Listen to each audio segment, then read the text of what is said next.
아멘. 오늘도 귀한 새벽을 깨워 기도의 자리에 오신 여러분들 주님의 이름으로 진심으로 환영하고 축복합니다. 우리 서로를 너무 빤히 쳐다보지 마시고요. 비스듬히 바라보면서 축복합니다. 환영합니다. 인사 나누겠습니다. 시작. 예, 축복합니다. 예, 환영합니다. 할렐루야. 할렐루야. 예. 고난주간 특별 새벽기도 이틀째입니다. 예, 너희는 여기 머물러 나와 함께 깨어 있으라라고 하신 주님의 음성 듣고 순종하신 여러분들에게 하나님의 크신 능력이 임하기를 축복합니다. 우리가 종종 쓰는 생활 언어 중에 생각보다 일본어의 비중이 많다는 것을 깨달을 때가 있습니다. 기스가 났다. 일본어더라고요. 기스가 났다. 인꼬 부부, 원앙 부부를 말하는 일본어라는 것을 우리는 알게 됩니다. 때로는 한국어보다 일본어를 써야 될 때 분위기가 훨씬 더 잘 사는 말도 여러 가지가 있죠. 그런 말 중에 나와바리라고 하는 말이 있습니다. 나와바리. 아침에 우리가 이제 생각보다 우리말에 일본어가 많다 이것을 말씀드리려고 하는 것이 아니라요. 오늘 본문이 이 나와바리 의식에 대해서 말하고 있는 본문이라서 말씀드리는 것입니다. 원래 이 나와바리는 세력이나 권리가 미치는 어떤 영역을 말할 때 쓰는 말입니다. 일본어로는 밧줄치기라고 하는 의미가 있다고 합니다. 우리말로는 울타리를 두르다, 울타리 이런 의미가 있겠죠. 그래서 내 관할이다, 내 울타리다 이 말이 바로 나와바리죠. 그런데 아무래도 힘 좀 쓰고 조금 으스대는 분위기, 소위 이제 B급 정서라고 이런 정서를 담아낼 때는 이 나와바리라는 단어만한 말이 또 잘 없습니다. 오늘 본문도 몇몇 사람들이요. 자신들의 나와바리라고 생각한 곳에서 예수님이 허락도 없이 신고도 없이 어떤 말씀을 전하고 권위를 행사하니 그 마음이 불편한 자들이 예수님께 나와 논쟁하는 장면을 오늘 기록하고 있습니다. 마태복음 21장 23절 말씀 우리 한번 다 함께 읽어볼까요? 23절 시작. 예수께서 성전에 들어가 가르치실세 대제사장들과 백성의 장로들이 나와 이르되 내가 무슨 권위로 이런 일을 하느냐 또 누가 이런 권위를 주었느냐. 예. 우리 주님이 성전에 들어가서 가르치고 계시죠. 그러자 백성의 장로들과 제사장들이 너가 무슨 권위로 무슨 권한으로 헬라어로 엑소시아 무슨 권위로 이런 일을 하느냐 이런 얘기를 하는 것이죠. 다시 말해 여기 우리 나와바리인데 우리 허락도 없이 성전을 어지럽히고 병을 고치고 가르치다니 이게 무슨 연고인가 이제 이런 얘기입니다. 자, 그런데 오늘 여러분 이 성전을 배경으로 이 제사장들과 이 백성의 장로들이 예수님과 대화를 나눈 이 장면이요. 정말 한 폭의 그림이죠. 압도적인 장면이라고 할 수 있습니다. 보시면요. 이 성전이라고 하는 것은 구체적으로 그 당시 2000년 전에 예루살렘 성전을 일단 말하죠. 자, 그러나 여러분 이 현실에서 우리 성전이라고 하는 것을 생각해 보면 우리가 금이야 옥이야 하면서 소중히 지극히 소중히 여기면서 내 손으로 감싸고 있는 모든 삶의 영역을 말하는 것이죠. 이 성전은 누군가의 마음일 수도 있고 자신이 사랑하고 일평생 가꾸는 어떤 터전이나 중요하게 여기는 그런 어떤 지역입니다. 지경이죠. 때로는 그 성전이 교회일 수도 있습니다. 그러니까 성전은 원래는 하나님을 섬기기 위하여 구별된 장소를 그냥 말 그대로 성전이라고 하지만 현실에서는 꼭 그런 지극히 거룩하게 구별된 것 같이 아끼는 마음으로 감싸고 있는 나와바리라고 두르고 있는 모든 사물과 모든 관계나 공간들을 말할 때 이 시대의 성전이라고 할 수 있습니다. 그러므로 사람들이 종교를 갖지 않아도 성전 없는 사람은 없는 것이죠. 다 자기만의 어떤 성전이 다 있습니다. 그렇죠? 우리가 예수를 믿기 전에도 따지고 보면 가장 소중히 여기는 내 성전 다 있었다는 얘기입니다. 이 성전을 배경으로 예수님이 들어오신 것입니다. 예수님이 그 공간에 권위를 주장하시는 것이죠. 그리고 그 권위를 주장하려고 하시는 것입니다. 예수님은 어떤 성전이든지 어떤 경내든지 어떤 공간이든지 주권자이시죠. 사람이 자기 손으로 지은 성전이 무엇이든 어디이든 그것을 막론하고 참 주권과 주재권을 가지고 계신 분이 예수님입니다. 이 예수님이 성전에 서 계신 것이에요. 그러자 제사장과 장로들이 나서서 그것을 문제 제기합니다.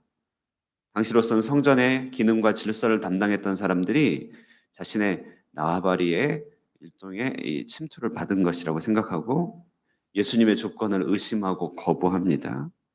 이것은 오늘날에도 예수님의 존재나 그분의 주권이나 그분의 말씀에 대하여 의심하고 배척하고 모른 척하고 싶어하는 우리들의 죄악된 본성을 보여준다는 것이죠. 이런 의미에서 이 도전과 논쟁은 시대와 장소만 달라질 뿐이고 사람의 얼굴 모양만 달라질 뿐이지 아주 구체적으로 어제 하루의 삶의 내 안방에서 내가 일하는 내 작업터에서 오늘 살아갈 내 삶의 모든 현장과 내가 권위를 주장하고 내가 내 나와바리라고 여기는 모든 영역에서 항상 재현되고 반복되는 것입니다. 그 자리에 예수님이 계시는가? 그 자리에 예수님이 주권을 행사하시도록 하는가? 내가 기꺼이 초청하는가? 그러므로 예수님을 내 삶의 진정한 권위자로 여기느냐, 이것이 오늘 본문의 가장 중요한 이슈입니다. 정말 내 마음의 피라미드의 정점에, 내 삶의 한 중간에, 내 시간과 내 공간과 내 모든 것의 가장 중요한 부분에 예수님을 주재권자로, 권위자로 그렇게 인정하고 있느냐. 이것이 오늘 본문이 전달하는 이슈입니다. 자, 여러분의 삶의 일터들, 여러분의 사적인 공간이든 공적인 현장에서 과연 예수님의 존재와 권위가 얼마만큼 크게 받아들여지고 계십니까? 오늘 본문, 오늘의 이 장면은요, 얼마나 인상적인지 도스토옙스키라고 하는 작가는 그의 소설 까라마조프가의 형제들에서 대신문관 편에서 다음과 같은 이야기로 본문의 내용을 각색하여 제안합니다. 때는 1500년경 스페인입니다. 마녀 사냥의 광풍이 몰아치고 있던 중세 스페인의 세빌리아라고 말하는데 세비야 광장의 배경으로 등장합니다. 그것은 마녀 사냥이 이루어지고 화형을 받은 사람들이 화형식이 치러지는 장소였죠. 그런데 어느 날 뜨거운 화형이 치러지는 광장에 예수님이 나타나신 것이, 예수님이 재림한 것입니다.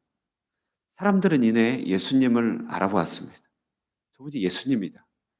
이 비인간적이고 정말 광기 어린 화형의 현장에 이것을 막기 위하여 예수님이 오셨다.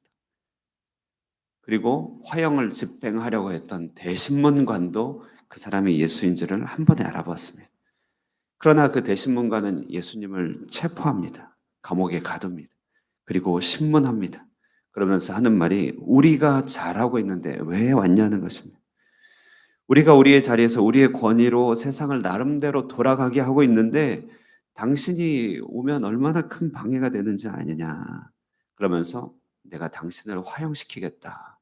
그렇게 얘기하는 것이죠. 그리고는 감옥의 문을 열고서는 가라고 합니다. 예수님은 가라고 하고 가서 다시는 오지 말라. 오늘 대제사장과 백성의 장로들이 그런 말을 하는 것이에요. 예수여, 당신이 무슨 권위로 이런 일을 합니까? 왜 와서 방해를 합니까? 내가 당신이 누군지 아는데요. 그냥 잘 돌아가고 있습니다. 라고 얘기하고 있는 것이죠.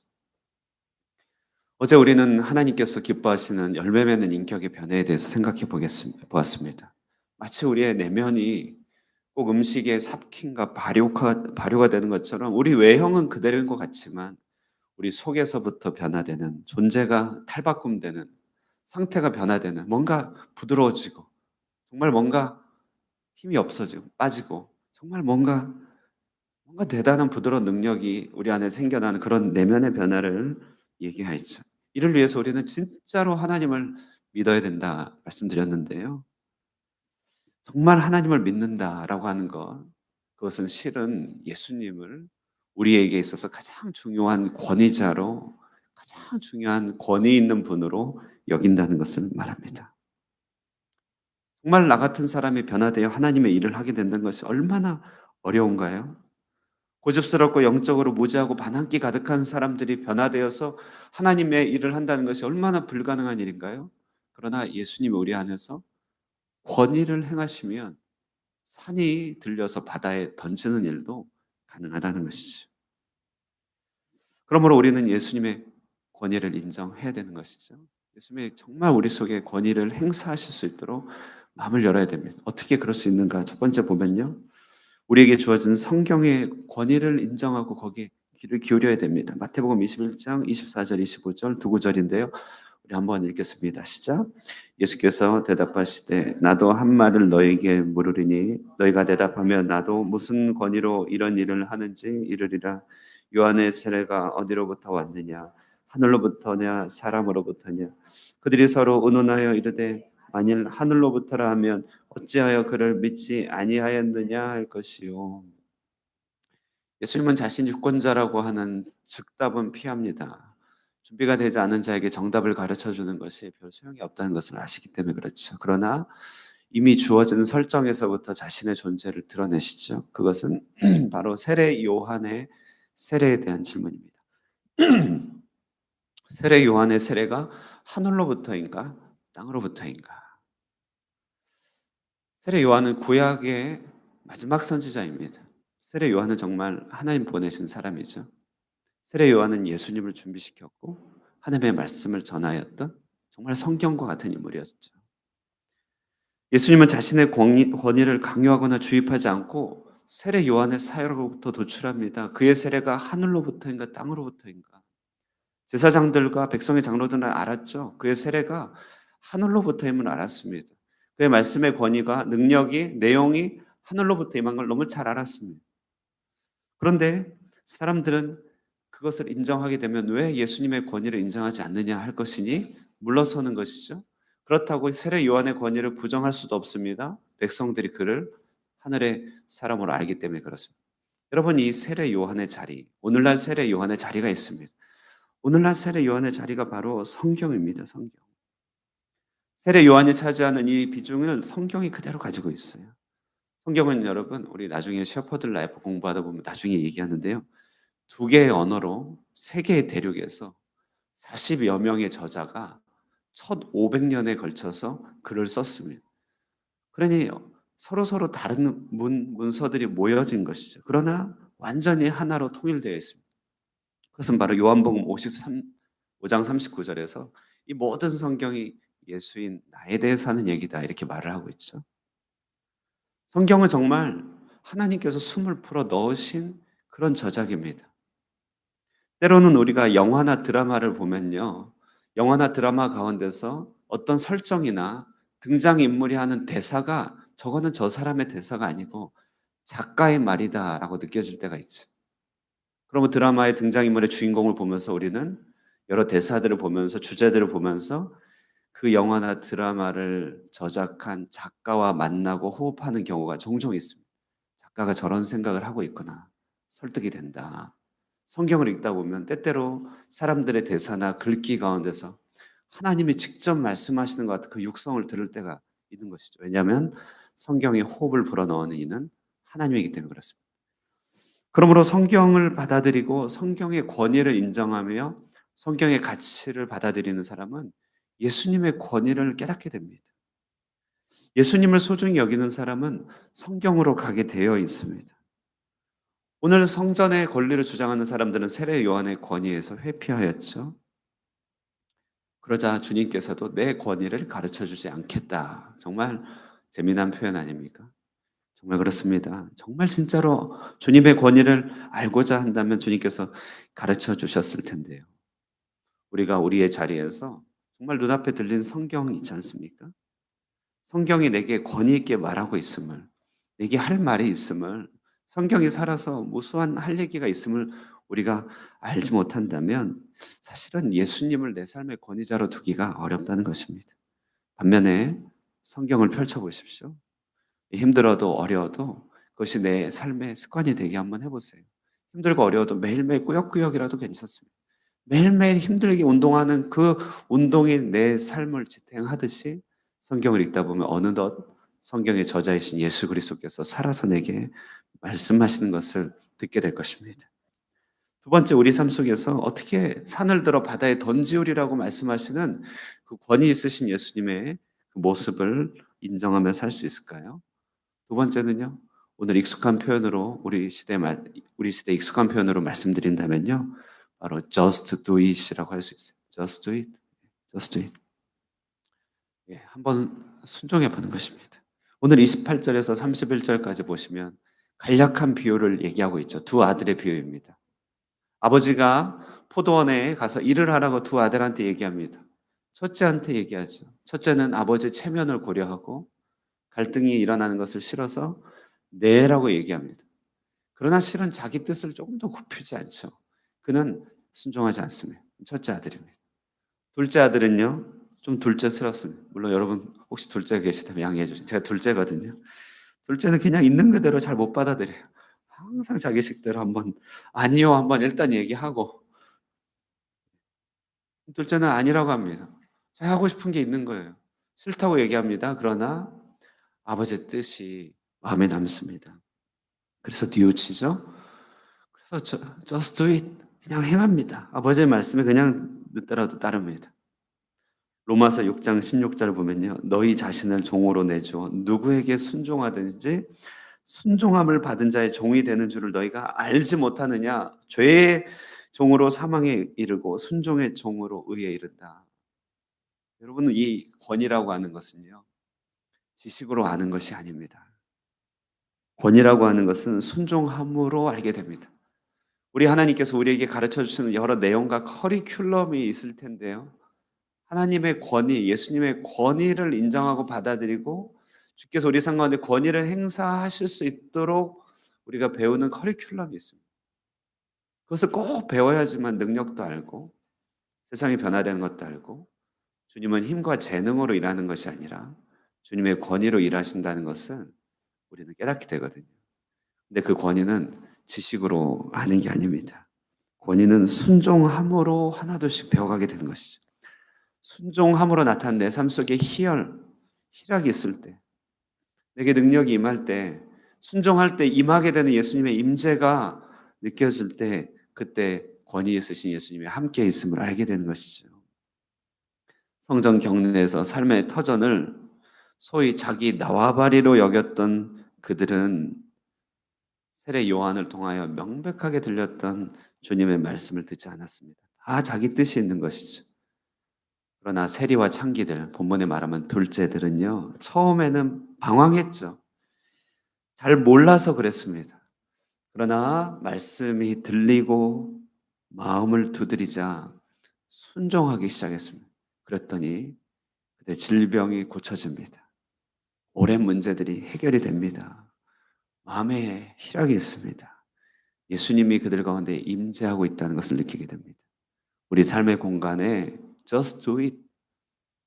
한번 행해보면요, 주님의 임재가 있다는 것을 깨닫게 됩니다. 요한계시록 3장 8절, 볼지어다 내가 내 앞에 열린 문을 두었으니 능히 닫을 사람이 없으리라. 내가 내 행위를 아노니 내가 작은 능력을 가지고서도 내 말을 지키며 내 이름을 배반하지 아니하였도다. 너의 능력이 작지만 그러나 just do it. 너가 내 이름을 배반하지 않고 내 말을 지켰도다. 그러므로 열린 문을 두겠다. 말씀을 듣고 살아냄으로써 권위를 인정하는 자에게 주어지는 상급은 그의 인생 가운데 열린 문이 주어지게 될 것이라는 사실입니다. 말씀을 맺겠습니다. 자크 프레베르라고 하는 시인이 이런 시를 쓴 적이 있습니다. 하늘에 계신 우리 아버지, 그냥 거기 계시옵소서. 땅은 때때로 이토록 아름다우니 이 땅의 도시들의 신비들이 있어 삼위일체 신비에 못지 아니하니. 하늘에 계신 하나님, 그냥 거기 계시옵소서라고 하는 이 시인의 말이 우리 속 생각을 드러내는 것 같아요. 내 속의 마음이 들키는 것 같아서 깜짝 놀랍니다. 우리도 혹 이런 마음으로 주님을 대하고 있지는 않습니까?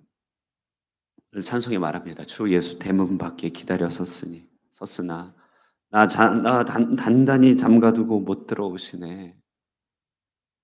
여러분, 이 고난 주간에요, 우리가 정말 마음을 활짝 열고 예수님의 권위와 주권을 온전히 인정할 수 있기를 바랍니다. 말씀을 통하여 예수님의 권세를 한번 실감해 보십시오. 하라고 하신 것들에 순종해 보면서 내 삶과 내 가정과 내 지경에 능력으로 임재하시는 그 임재를 풍성하게 느껴보시길 바랍니다. 예수님은 지금도 살아계시고 우리에게 하실 말씀이 많이 있습니다.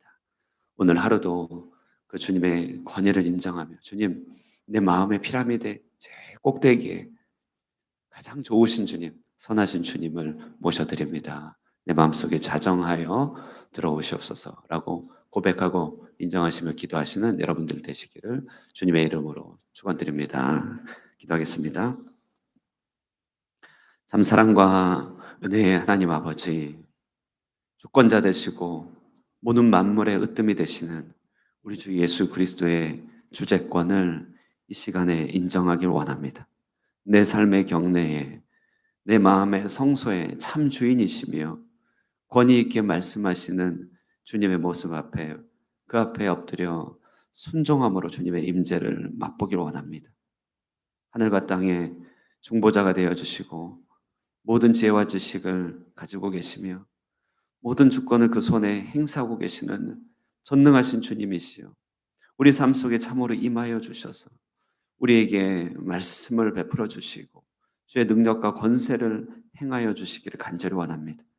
오늘 성전의 관리인들과 같이 우리 마음의 성소에 주님이 행하시는 것들을 우리도 모르게 거부하고 배척하며 불순종하고 있던 우리 속의 죄성들을 온전히 바라보며 깨우치며 깨달으며 돌이키게 하여 주시고 삶의 참 주관자가 되시는 우리 주 예수 그리스도를 온 마음으로 영접하여 내 삶 속에 그리스도의 권세와 능력이 나타나는 삶을 살아갈 수 있도록 축복하여 주시옵소서. 그러므로 계시록에 주님께서 약속하셨듯이 적은 능력을 가지고 내 말을 지켰도다 칭찬하시며 내가 내게 열린 문을 두었다고 말씀하신 주님, 주께서 열면 닫을 자가 없사오니 주님, 주님의 말씀과 그 권위를 듣고 순종함으로 우리 삶 속에 허락받은 그 열린 문을 통하여서 하나님의 크신 축복과 능력을 바라보며 살아가는 하나님의 백성 되도록 인도하여 주시옵소서. 우리 하늘꿈교회가 그처럼 하나님의 뜻을 받들어 순종함으로 주님의 영광을 바라는 교회가 되게 하여 주시고 하나님이 거하실 처소가 되며 거룩한 성전이 되며 오직 주님만 높이는 예배가 드려지게 하여 주시고 그 따름과 그 순종함을 통하여 나타난 우리 삶 속에 풍성한 간증과 복음의 진리가 우리에게 가득하여서 사랑의 섬김을 행하며 주님의 능력을 발할 수 있는 몸된 교회가 될 수 있도록 축복하여 주시옵소서. 오늘 하루도 많은 과제들, 해야 할 일들, 인생에 여러 문제들이 있습니다. 주님의 권위를 인정하고 헤쳐나갈 때 주님께서 친히 도우시고 함께 하시는 역사들 맛보게 하여 주시고 마음과 생각을 붙들어 주셔서 소망 가운데 견고히 나아갈 수 있는 하루 되게 하여 주시옵소서. 하늘 꿈의 모든 권속들 지켜주시고 온라인으로 현장에서 예배를 드리는 모든 이들의 심령 가운데 한 명 한 명 찾아가 주셔서 주님 축복하여 주시고 동행하여 주시며 이 자리에 비록 함께하지 못하지만 각각의 처소에서 각각의 성전에서 하루를 살아갈 주님의 백성들을 긍휼히 여겨주시고 사랑하여 주셔서 크신 권세와 능력으로 함께하여 주시옵소서. 주님의 축복을 간절히 바라오고 살아계신 예수님의 이름으로 기도드리옵나이다. 아멘. 예, 우리 말씀 생각하시면서요, 주님을 받아들이고 말씀을 온전히 인정하며 순종하기로 결단하시면서 기도하시고 돌아가도록 하겠습니다.